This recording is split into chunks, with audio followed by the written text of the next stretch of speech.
এই ভাপা পিঠাটা এত সহজ আর এত বেশি মজাদার, আসলে তৈরি করে না খেলে বুঝতেই পারতাম না।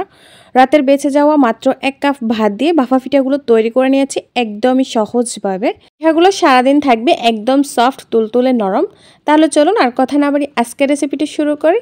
আশা করছি আমার আজকের সহজ রেসিপিটি আপনাদের কাছে খুবই ভালো লাগবে। তার আগে ছোট্ট একটা অনুরোধ, আমার ভিডিওটি না টেনে সম্পূর্ণ দেখবেন। তো আমি এখানে ১ কাপ ভাত ব্লেন্ড করে নিয়েছি সামান্য পানি দিয়ে, তবে আপনারা চাইলে ভাতটাকে পাটায়ও বেটে নিতে পারেন। এরপর আমি ভাতটাকে একটা বাটিতে ঢেলে নিচ্ছি, দিয়ে দিচ্ছি আমি এখানে হাফ চা চামচ লবণ। এরপর লবণটাকে আমি ভাতের সঙ্গে খুব ভালোভাবে মিশিয়ে নিয়েছি। এখানে আমি ৩ কাপ শুকনো চালের গুঁড়া নিয়েছি। এরপর ভাতের সঙ্গে আমি চালের গুঁড়াটাকে এভাবে মেখে নিচ্ছি। আচ্ছা, এখানে আমি ৩ কাপ চালের গুঁড়া প্রথমে মেখে নিয়েছি। এরপর আমি আরও হাফ কাপ চালের গুঁড়া অল্প অল্প করে মেখে নিয়েছি। ১ কাপ ভাতের জন্য আমার এখানে চালের গুঁড়া লেগেছে ৩.৫ কাপ থেকে একটু বেশি। আর দেখতে পাচ্ছেন আমি এটাকে খুব ভালো মতো মিশিয়ে নিচ্ছি। এবার আমি একটু চেক করে নিচ্ছি চালের গুঁড়াটা একদম পারফেক্ট আছে কিনা।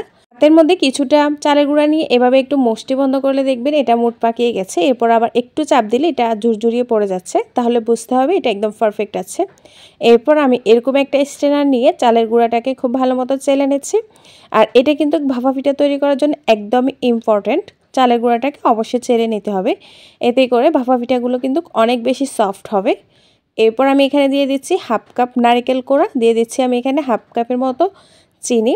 আচ্ছা, আপনারা যদি পিঠাটাকে একটু দানাদার তৈরি করতে না চান, তাহলে কিন্তু চিনিটাকে যে ভাতটা ব্লেন্ড করে রেখেছিলাম সেখানে দিয়ে দিতে পারেন।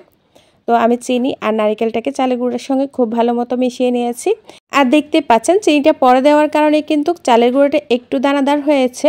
আসলে আমি আজকের পিঠাগুলোকে একটু দানাদার তৈরি করব, তাই আমি চিনিটা পরে দিয়েছি।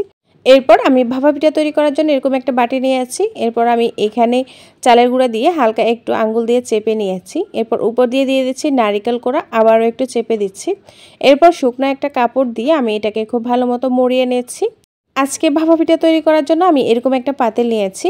এরপর আমি ভাপা পিঠাটাকে বসিয়ে দিয়ে খুবই আলতো হাতে আমি বাটিটাকে তুলে নিচ্ছি, যেন পিঠাটা ভেঙে না যায় সেদিকে খেয়াল রাখতে হবে। এরপর আমি আবারও কাপড়টাকে মুড়িয়ে পিঠাটাকে ঢেকে দিয়েছি ১.৫ মিনিটের মতো। ১.৫ মিনিটের মধ্যে কিন্তু আমার পিঠাটা একদম রেডি হয়ে গেছে। একইভাবে আমি সবগুলো পিঠা ভাপ দিয়ে নেব। আর একটা পিঠা ভাপ দিতে আমার সময় লেগেছে প্রায় ১ থেকে ১.৫ মিনিটের মতো।